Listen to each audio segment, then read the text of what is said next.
الحمدللہ رب العالمین والصلاة والسلام علی سید المرسلین وعلی آلہ وصحبہ اجمعین۔ دوستو بھائیو، آج ایک بات آپ کو رجب کے بارے میں بتانا چاہتا ہوں۔ انشاءاللہ رجب کا مہینہ گزر رہا ہے تو روزانہ کچھ نہ کچھ معلومات آپ کی خدمت میں پیش کرنے کی کوشش کی جا رہی ہے۔ آج ایک بات بتانا چاہتے ہیں کہ زمانے جاہلیت میں لوگ رجب کے مہینے کی بڑی تعظیم کیا کرتے تھے اور اس میں بڑی عبادتیں کیا کرتے تھے۔ تو اسلام جب آیا تو اسلام نے جاہلیت کی تمام عبادتوں کو باطل قرار دیا۔ رسول اللہ صلی اللہ علیہ وسلم نے ان کی مخالفت کرنے اور ان شعائر جاہلیت کو مٹانے کے لیے آپ نے مکمل طور پر دین کی ہمیں تربیت فرمائی، لیکن بات لوگ پھر بھی ان زمانے جاہلیت کی بدعات کو گاہے گاہے موسم کے حساب سے لوگ کرتے رہتے ہیں۔ زمانے جاہلیت میں جاہلی لوگ اس کا نام رجب کیوں رکھا تھا؟ اس لیے کہ رجب کے معنی ہے تعظیم کرنا، کان یرجب، یعنی وہ تعظیم کیا کرتے تھے، جیسا کہ لغت میں رجب کا معنی تعظیم کے معنی آتا ہے۔ اور قبائل مضر، جو رجب مضر کہا جاتا ہے اس لیے کہ رجب کے مہینے کی سب سے زیادہ اہتمام، کیونکہ حرمت والا مہینہ ہے، اس میں لڑائی کرنا، جھگڑے کرنا، کوئی بھی برا کام کرنا، معصیت کرنا، اس کو وہ بہت زیادہ احترام کرتے تھے۔ یہاں تک کہ وہ رجب کے مہینے میں جب کسی دوسرے قبیلوں پر بددعا کرنا ہے، دعائیں کرنا ہے، دعائیں قبولیت کا ان کا عقیدہ ہوتا تھا، اور اس رجب کے مہینے میں بڑی دعائیں کرتے تھے۔ کون؟ رجب مضر کے قبیلے کے لوگ۔ اور زمانے جاہلیت کے لوگ اس مہینے کے اندر وہ جانور ذبح کرتے تھے، جیسے 11ویں کے لوگ 11ویں کے مہینے میں ربیع الاول کا مہینہ ختم ہوا تو ربیع الثانی کے اندر 11ویں مناتے ہیں اور عبد القادر جیلانی کے نام سے قربانیاں کرتے ہیں۔ ویسے ہی رجب کے مہینے میں وہ لوگ اپنے بتوں کے نام پر یا کہ اس زمانے کے جو اولیاء اللہ تھے ان کے نام پر وہ رجبیہ ذبح کرتے تھے، یعنی زمانے جاہلیت میں اس کا نام تھا عتیرہ۔ اللہ کے نبی صلی اللہ علیہ وسلم فرمایا لا فرع ولا عتیرہ تھا، فرع اور عتیرہ یہ دو قسم کے، ان کے اندر فاتحہ سمجھ لیجئے، 11ویں سمجھ لیجئے، اسی قسم کا وہ اس طرح کے عبادتیں کرتے تھے۔ تو نبی علیہ الصلوۃ والسلام نے بتایا کہ یہ غلط چیز ہے، اور جو اچھی نیت کے لوگ ہیں، اچھی نیت سے اس طرح سے لوگ رکھتے ہیں دل میں، رجب کے مہینہ جب آتا ہے تو حرمت والا مہینہ ہے، تعظیم والا مہینہ ہے، اور شعبان رمضان بالکل قریب ہے، تو یہ گمراہ لوگ انہیں مختلف چیزوں سے گمراہ کرتے ہیں، اور ضعیف احادیث، موضوع احادیث، من گڑھت چیزیں، جھوٹی باطل باتیں رجب کے فضیلت کے بارے میں لوگوں کو بتا کر ان کو گمراہ کرتے ہیں، اور مختلف قسم کی جھوٹی عبادتیں کرواتے ہیں۔ ان عبادتوں میں سے جو کہ آج کل ہمارے درمیان موجود ہے، جیسے علامہ ابن حجر رحمۃ اللہ علیہ کہتے ہیں کہ رجب کی فضیلت کے بارے میں کوئی فضیلت نہ مہینے کی ہے، نہ روزوں کی، نہ اس میں کسی خاص کام کرنے کی، نہ کسی معین دن روزہ رکھنے کی، نہ مخصوص نمازوں کی، اور نہ کوئی خاص صحیح اس سلسلے میں حجت پائی جاتی ہے۔ اور اسی طرح سے عتیرہ اسلام میں باطل ہے، ابھی اس وقت موجود نہیں ہے۔ ابو عبیدہ کہتے ہیں العتیرہ تو ہی رجبیہ، عتیرہ کسے کہتے ہیں؟ وہ رجب کے مہینے میں جانور ذبح کرتے، اور جانور ذبح کرنے کے بعد میں اپنے بتوں کے نام سے وہ نذرانہ پیش کرتے تھے۔ اور حسن بصری رحمۃ اللہ علیہ کہتے ہیں لیسا فی الاسلام عتیرۃ، اسلام میں کوئی عتیرہ نہیں ہے، کوئی رجب کے نام سے عبادت کرنا غلط ہے۔ اور اسی طرح سے دوستو رجب کے مہینے میں جو کہ مختلف قسم کے لوگ برائیاں کرتے ہیں عبادتوں کے نام سے، گمراہیوں کے نام سے، تو اچھے لوگ بھی جو اچھی نیت سے یہ سمجھتے ہیں کہ بھئی شاید یہ بھی دین کے اندر ہو سکتا ہے، تو ان کی بات مانتے ہیں، ان کے نقش قدم پر چلتے ہیں، جو اس میں سے بہت ہی غلط بات ہے۔ تو ہمیں اس بات کو سمجھنا چاہیے کہ یہ گمراہ کرنے والے مولوی لوگ جو مولوی نما ہیں، جن کے چہرے اور داڑیاں اور ان کے پگڑیاں جو ہمیں یہ اعتقاد پیدا کرتے ہیں کہ بڑے اچھے لوگ ہیں، لیکن بہت سارے غلط کام کرواتے ہیں، تو اس سے ہوشیار رہنا چاہیے۔ اور حافظ ابن حجر رحمۃ اللہ علیہ نے فرمایا کہ رجب کی فضیلت کے بارے میں کوئی بھی حدیث ثابت نہیں ہے، اور نہ اس کے روزوں کے بارے میں، اور نہ اس کے روزوں کو مخصوص طریقے سے ادا کرنے کا کوئی معین دن ہو، یا مخصوص رات میں عبادت کرنے کا کوئی ثبوت ہو، کوئی بھی اس طرح سے ثبوت نہیں ہے اور کوئی بھی صحیح حدیث سے. اسی طرح سے جو بدعت کی رجب کے بارے میں جو بدعات ہیں، ان بدعات میں سے ایک اہم بدعت میں آپ کو رہنمائی کرنا چاہتا ہوں، وہ ہے روزہ.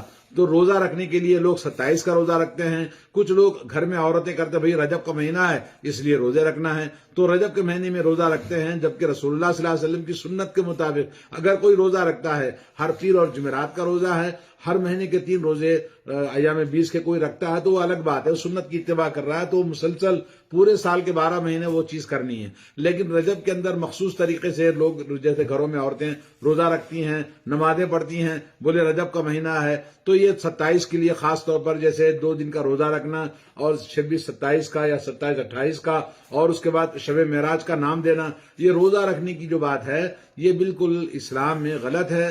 اور اما صیام و رجب بخصوصی ہی علامہ شیخ الاسلام ابن تیمیہ کہتے ہیں کہ رجب کے مہینے میں روزے رکھنا کسی بھی حدیث سے، نہ ضعیف حدیث سے، نہ موضوع حدیث سے کوئی بھی ایسی چیز نہیں ہے جس کے اندر روزہ رکھا جائے، اور اہل علم کے نزدیک کوئی بھی چیز قابل اعتماد نہیں ہے. علامہ ابن رجب رحمۃ اللہ علیہ کہتے ہیں اما الصیام فلم یصح فی فضل الصوم، روزوں کے بارے میں رجب کے مہینے کے اندر کوئی بھی فضیلت والی حدیث موجود نہیں ہے، نہ مخصوص کسی چیز کا ذکر نبی علیہ الصلوۃ والسلام سے ہمیں ملتا ہے اور نہ صحابہ کرام سے ہمیں ملتا ہے کہ نبی علیہ الصلوۃ والسلام نے روزہ رکھا ہو یا صحابہ کرام نے روزہ رکھا ہو. کوئی دلیل، کوئی ثبوت نہیں ہے. بلکہ یہ ثبوت ہے حضرت عمر رضی اللہ تعالی عنہ سے خرشہ بن حر روایت کرتے ہیں کہ حضرت عمر رضی اللہ تعالی عنہ رجب کے مہینے میں اگر کوئی روزہ رکھتا تھا تو ان کو ڈانٹتے تھے اور ان کو کہتے تھے چلو کھانا کھاؤ، بیٹھو، کھانا کھانے کے لیے مجبور کرتے تھے. بولے یہ تو زمانے جاہلیت کی رسم ہے، جاہلیت کے لوگ روزہ رکھتے تھے تو ویسے تم بھی روزہ رکھتے ہو، تو ان کو پٹائی کرتے تھے. تو اسی طرح سے بہت سارے لوگ جو زمانے جاہلیت کی چیزوں کو دوبارہ شیطان ہمارے اندر بدعت کو پیدا کرتا ہے. آپ کو پتا ہے بدعتوں کو ایجاد کرنا، بدعتوں کو کرنا، شیطان زیادہ حریص ہوتا ہے تاکہ بدعت پر لوگ عمل کریں اور مختلف انداز سے مختلف اوقات میں جو بدعت کو پسند کرتے ہیں ان کو رائج کرنے کے لیے شیطان پوری کوشش کرتا ہے. کیوں؟ بدعت زیادہ محبوب ہے شیطان کے نزدیک مقابل کس کے؟ کفر اور شرک کے اور دوسرے کیا نام اس کا گناہوں کے مقابلے میں بدعت کو زیادہ پسند کرتا ہے شیطان. اس لیے کہ گناہ کرنے والا وہ اس کو پتا ہوتا ہے کہ وہ گناہ کر رہا ہے، برائی کر رہا ہے، تو وہ توبہ کرے گا. اللہ تبارک و تعالیٰ کو اس کو ندامت کا احساس ہوتا ہے، گناہوں کا احساس ہوتا ہے.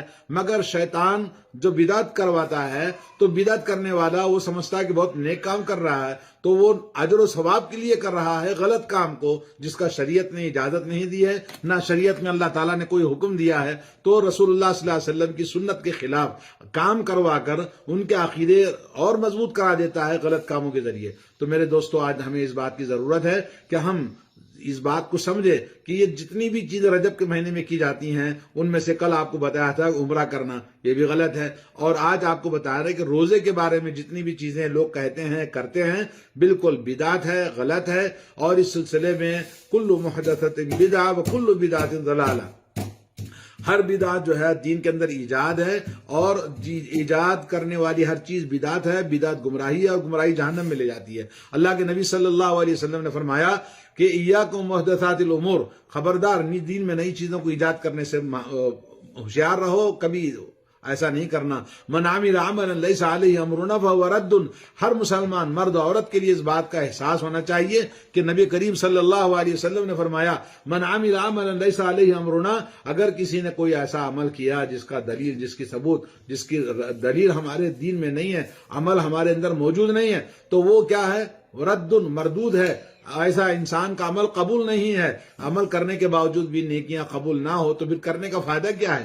تو دوستو، علامہ ابن رجب، ابن حجر اور بہت سارے علامہ ابن تیمیہ، بہت سارے علماء نے بات بتائی ہے. ابن حجر رحمۃ اللہ علیہ کہتے ہیں کہ فضل رجب میں کوئی چیز واقع نہیں ہے. اسی طرح سے جو چیزیں، جتنی بھی احادیث لوگ بیان کرتے ہیں شب معراج میں لوگوں کو جمع کر کے، تو وہ تمام 2 قسم کی ہیں. یا تو انتہائی ضعیف ہے جو قابل حجت بھی نہیں ہے، اور دوسرا ہے کہ یا تو موضوع اور من گھڑت ہیں. اس لیے ہمیں ہوشیار ہونا چاہیے. اور رجب کے روزوں کے بارے میں اور مخصوص دنوں کے روزے کے بارے میں کوئی چیز ثابت نہیں ہے، نہ کسی صحیح حدیث سے، نہ کسی اور صحابہ کے عمل سے نہ ائمہ کے عمل سے، بس اہل بدعت کی خواہش ہوتی ہے لوگوں کو ایک ہنگامہ کرانا، اور یہ کہتے ہیں بھئی کم از کم اس بہانے سے تو لوگ مسجد میں آ جاتے ہیں، اس بہانے سے کم از کم لوگ عبادت کر لیتے ہیں، لا حول ولا قوت الا باللہ۔ جو نبی کی سنت سے ہٹ کر لوگ ایسے غلط کام کروا کر اس کو دین کا نام دے دیتے ہیں، اچھی نیت سمجھتے ہیں، استحسان سمجھتے ہیں، جبکہ یہ سراسر باطل اور غلط ہے۔ اللہ تعالیٰ سے دعا ہے اللہ عز و جل ہمیں ہر مسلمان کو رشد و ہدایت نصیب فرمائے، صراط مستقیم پر چلنے کی توفیق عطا فرمائے، قرآن و سنت کا علم حاصل کرنے اور علم کو سمجھنے کی توفیق عطا فرمائے، اور سنتوں کی اتباع کرنا۔ سنت رسول صلی اللہ علیہ وسلم سفینۃ النوح، نوح علیہ السلام کی کشتی کے مانند ہے، جو سنت پر عمل کیا تو وہ نجات پا لیا ہلاکت سے اور بچ گیا۔ دوستو، نبی کی سنتوں کے مطابق آدمی عمل کرے، یہ کافی ہے۔ باقی جو لوگ کرتے ہیں یہ سمجھتے ہیں یہ بھی دین ہے، یہ بھی دین ہے، یہ بھی دین ہے، یہ سراسر گمراہی اور شیطانی اعمال ہیں اور بدعات ہیں، شیطان نے ایجاد کیا، گمراہ کیا ہوا ہے۔ اللہ تعالی ہم سب کو اللہ نے ہدایت نصیب فرمائے، صراط مستقیم پر چلائے۔ اہدنا الصراط المستقیم صراط الذین انعمت علیہم غیر المغضوب علیہم ولا الضالین۔ اللہم ارنا الحق حقا وارزقنا اتباعہ، وارنا الباطل باطلا وارزقنا اجتنابہ، وصلی اللہ علی نبینا محمد وعلی آلہ وصحبہ۔